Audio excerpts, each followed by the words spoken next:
교단장 공석 사태를 맞은 기독교 대한감리회가 지난달 이철 목사를 감독회장 직무대행으로 선출했습니다.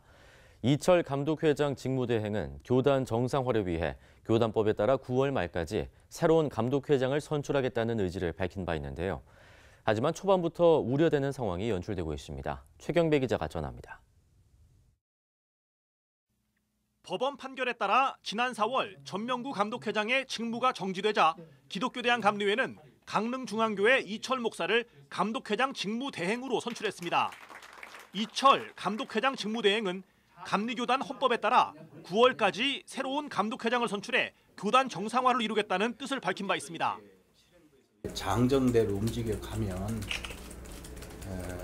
그렇게 움직여가서 9월 말에 선거를 하면 이제 정상화가 완료가 되기 때문에 최선을 다해서 그렇게 갈 생각입니다.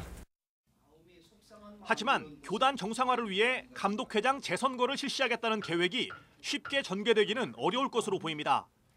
특히 재선거 진행을 위해 리더십을 발휘해야 할 직무대행을 상대로 시작부터 자격 문제를 제기하는 목소리가 나왔습니다. 이철 감독회장 직무대행이 처음 소집한 총회 실행부위원회에서 일부 의원이 이철 직무대행자 해임 결의안을 주장한 것입니다. 이철 직무대행이 지방회 경계법을 지키지 않아 피선거권이 없다는 주장이었습니다. 이 같은 주장이 나온 배경에는 이철 직무대행이 전명구 감독회장의 직무정지 원인이 됐던 선거 무효 소송의 항소를 포기할 것이란 판단이 있었던 것으로 보입니다. 이철 감독 직무대행에 대해서는 본인의 문제이기 때문에 잠시 자리를 비켜주시고. 총실위는 1시간 넘게 이 문제로 공방을 벌였습니다. 이철 직무대행은 회의 안건으로 상정되지 않은 문제가 제기된 것에 대해 불편한 심기를 보이면서 선거 무효 소송 항소를 혼자의 판단으로 취하하지 않겠다는 입장을 밝혔습니다. 결국 이날 총실위에선 직무대행을 해임하자는 주장은 받아들여지지 않았습니다. 한편 전명구 감독회장과 관련한 소송들은 이달 말쯤 결론이 나올 것으로 예상됩니다. 전명구 목사는 2건의 직무정지 가처분 판결에 대해 이의 신청을 제기한 상태입니다.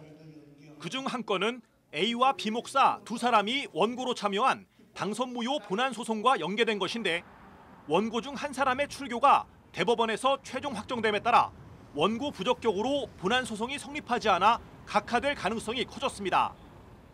또 다른 직무정지 결정을 가져온 선거 무효 소송은 C 목사가 제기한 것으로 법원이 직무정지의 조건으로 제시한 5천만 원의 공탁금이 아직 법원에 제출되지 않은 상태입니다. 경우에 따라 전명구 감독회장의 직무정지가 해제될 가능성이 남아있는 셈입니다. 이런 가운데 감독회장 선고무효 항소심은 빠르면 이달 안에 결론이 나올 것으로 예상되고 있습니다. CBS 뉴스 최경배입니다.